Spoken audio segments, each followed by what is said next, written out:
Welcome to the deep dive. Great to be here. Ever looked at an RC car race and wondered why almost everyone's holding that pistol grip style radio and not the older dual stick ones? Yeah, it's a good question. There's definitely a story there. Well, today we're digging into exactly that. We've got this great report breaking down the whole history, the mechanics, stick versus pistol grip. Right.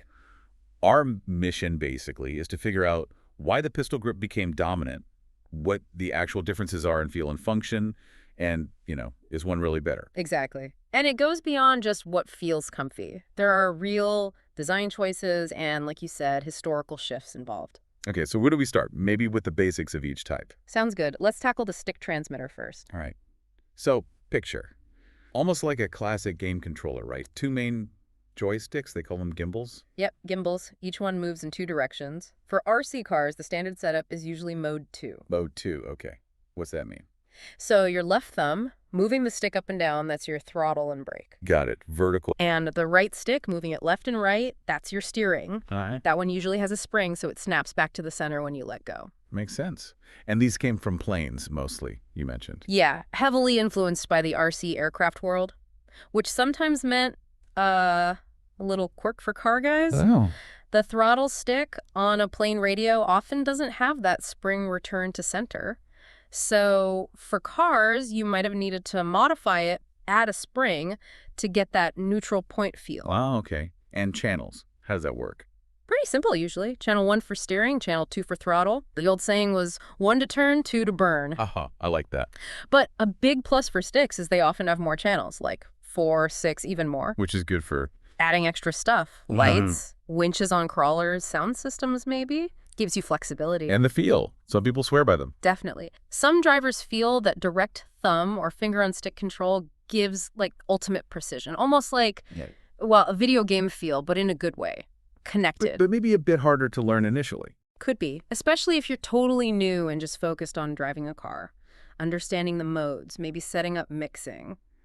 It can seem a bit more involved at first. Okay, so that's the stick. Yeah. Now let's pivot to the pistol grip. The dominant one now. Right. So imagine holding a pistol grip, obviously. Your index finger just naturally lands on the trigger. Yeah. Pull back, you accelerate, let go, it's neutral. Push forward, that's your brake, or maybe reverse, depending on the setup. And you can adjust that, right? Like how much pull is throttle versus push for brake. Exactly. Throttle ratio, they call it, like 70-30 or 50-50. And then for steering, there's a wheel, usually on the side. Thumb operated. Usually thumb, yeah, or maybe fingers wrapped around it. And just like the stick steering, it's spring-loaded back to center. The big thing here seems to be how much it mimics a real car. That's the key, I think. It's intuitive. Turning a wheel to steer, pulling a trigger for gas. Your brain kind of already knows how to do that. Less mental translation needed. Right. That analog mapping, wheel rotation equals steering angle, trigger position equals speed. It just feels direct for driving. Might lead to faster, more reflexive inputs for those core controls. Channels are usually fewer, though. Typically start at 2, maybe 3 or 4 on standard models, but higher-end ones absolutely have more channels now for auxiliary stuff, just like sticks. And they both use the same basic tech underneath. Binding radio, setting trims. Oh, yeah. Modern 2.4 gigahertz spread spectrum binding is universal. And features like trims, dual rates, endpoint adjustments, EPA, exponential curves, mixing. You find those on both types, especially on mid-range and up models. Let's talk design and ergonomics. How they feel to hold. Big difference there. Stick radios are generally boxy. You hold them with both hands, using your thumbs or maybe pinching the sticks between thumb and forefinger. Often see people using neck straps with those. Yeah, it helps support the weight and keeps it stable, frees up your hands a bit. They often have like a whole array of switches and dials, plus an LCD screen. Pistol grips, though. Yeah. Very different shape. Totally. Gun-shaped, like we said. Designed for a one-handed grip, usually the right hand. Index finger on the trigger, thumb or fingers on the wheel. Feels more secure, maybe. Can do, Yeah. that dedicated grip. And it potentially lets you drive one-handed if you need to adjust something on the car or marshal yourself. Buttons and switches for trims and extra functions are usually placed for thumb access. Higher-end ones get LCD screens too. Comfort is obviously subjective, but is there a consensus? It's tough. Pistol grips offer that secure one-hand hold. Sticks rely more on balance, hence the neck strap. Then there's the dexterity debate. Ah, yeah, you mentioned that. Sticks for complex stuff, pistol for driving. Kind of. Some argue sticks allow for more nuanced control if you're juggling multiple functions at once, like steering, throttle, and maybe a winch or turret. But for pure driving, steering, and throttle precision, many feel the pistol grip has the edge. And the intuition factor again. Pistol just feels like a car. Can't ignore that. But what about lefties? Pistol grips seem very right-hand dominant. That's a fair point. Most are designed with right-handers in mind, though some manufacturers offer left-handed versions or ambidextrous designs, but maybe fewer options overall. Okay, so this leads us to the big shift. Sticks used to be the standard, right? Absolutely. Back in the 80s, largely thanks to that RC airplane influence, sticks were king. You had iconic models like the Futaba Attack, ACOM's Technoplus. And you said the UK was a big stick stronghold. Yeah, interestingly, stick radios seem to hang on longer or have a more dedicated following in the UK compared to, say, the US or Asia. But the pistol grip idea wasn't new. 1970s. Believe it or not, yeah. A company called Orbit, working with Associated Electrics, actually prototyped a pistol grip way back in 1970. But it was a slow burn. Took until the late 80s, early 90s for them to really take off. Right. That's when manufacturers really started pushing them, developing them more seriously for the car market. So why? What caused that tide to turn? Several factors, I guess. Definitely multiple things. The perceived precision and feel for car control was huge. That wheel just felt better for steering to a lot of drivers. Ergonomics, too. The comfortable handle. Yep, the way it fit in the hand, the balance. Plus, that full-scale car analogy we keep mentioning, Yeah. it just made sense to people jumping into RC cars. And then the market itself. Manufacturers making choices. For sure. Marketing played a part. As pistol grips gained traction, companies invested more R&D there. Especially critical was the ready-to-run or RTR market. Ah, the beginner kits. Exactly.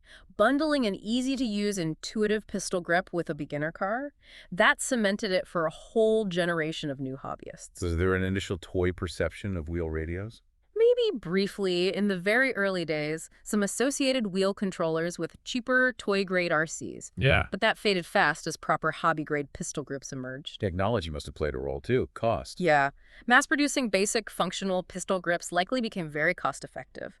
And later, the shift to 2.4 gigahertz technology helped immensely. It got rid of those long, cumbersome antennas that stick radios and early pistol grips on megahertz frequencies used to have. Made the pistol grip form factor even more practical and sleek. So why the delay if the prototype was from 1970? Cost, stick dominance. All of that. Initial cost, the established dominance of stick radios, especially with kits often including them. Maybe early designs weren't perfect, the antenna issue, and those regional differences, like the UK preference, possibly slowing global adoption slightly. Okay, let's talk performance in different areas. Racing. Overwhelmingly pistol grip territory now. Racers value that intuitive feel, the potential for very precise quick inputs, and the low latency that high-end pistol systems offer. But some top drivers still use sticks. Yeah, which is fascinating. It proves sticks are perfectly viable at the highest level. It really highlights that driver skill is paramount. But for most racers, pistol is the choice. They look for features like EPA, dual rates, expo, maybe ABS functions, model memory. What about just bashing around for fun? Pistol grip is super popular there too.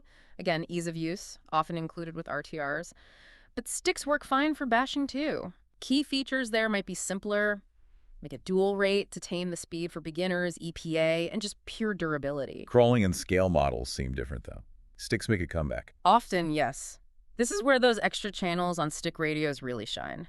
If you've got a scale truck with four-wheel steering, a working winch, lights, maybe sound, you need buttons and switches to control all that. Can you get pistol grips with enough channels for that? You can, absolutely. High-end pistol grips offer 6, 8, even more channels, but managing all those functions via small buttons or dials around a wheel and trigger can sometimes feel less intuitive than having dedicated switches on a stick radio layout. Fine control is possible with both, though. And other stuff. Boats, tanks. Kind of follows the same logic. Fast boats, pistol grips are common, mimics a throttle lever and wheel. Complex scale boats, or, say, tanks with differential steering or turrets, sticks often give you that better multifunction control.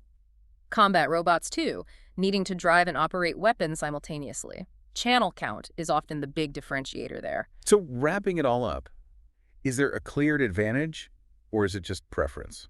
I think you could argue the pistol grip offers some tangible advantages for the majority of RC car drivers today. Intuitiveness, ergonomics developed specifically for driving, maybe lower latency in high-end racing gear. But sticks are still perfectly viable, especially for complex control needs. Exactly. And the quality of the components, the gimbals, the pots, the electronics, that matters hugely for both types. A cheap, sloppy pistol grip won't feel as good as a high-quality stick radio, and vice versa. Familiarity and skill seem key too. What you learn on, what you practice with. Absolutely paramount. Muscle memory is huge in RC. A skilled driver can be fast and precise with either system. It really boils down to personal preference, comfort, how it feels in your hands. And the community reflects this. Pistol dominant overall, but niches for sticks. Generally, yes. Look at most car forums or tracks, it's mostly pistol grips. But visit a crawling event or a scale modeling forum, and you'll see plenty of stick users. Historical regional preferences still linger a bit too. The pistol grip probably benefits now from a more developed ecosystem, maybe more options at different price points specifically for cars. But the success of those stick-using racers really proves it's about the driver in the end. It really does. Skill trumps equipment style, ultimately. So summing up, big differences in feel and ergonomics, a clear historical shift towards pistol grips driven by intuition and market forces, but both are capable. Pistol dominates for general use in racing. Sticks hold strong where multi-channel control is key. That nails it. While pistols are the mainstream choice now for cars, the best radio isn't a universal answer. It's about matching the tool to the job, and crucially, to the driver. Right. So a final thought for you listening. Think about what matters most to you in controlling your RC vehicle. Is it that immediate car-like feel of the wheel and trigger? Or is it having maximum flexibility with lots of channels and switches at your fingertips? Yeah, considering that might guide your choice if you're starting out, or maybe even tempt you to try the other style if you're an experienced driver. It's all part of the fun of the hobby. Definitely something to think about. Well, that's our deep dive for today. Thanks for joining us.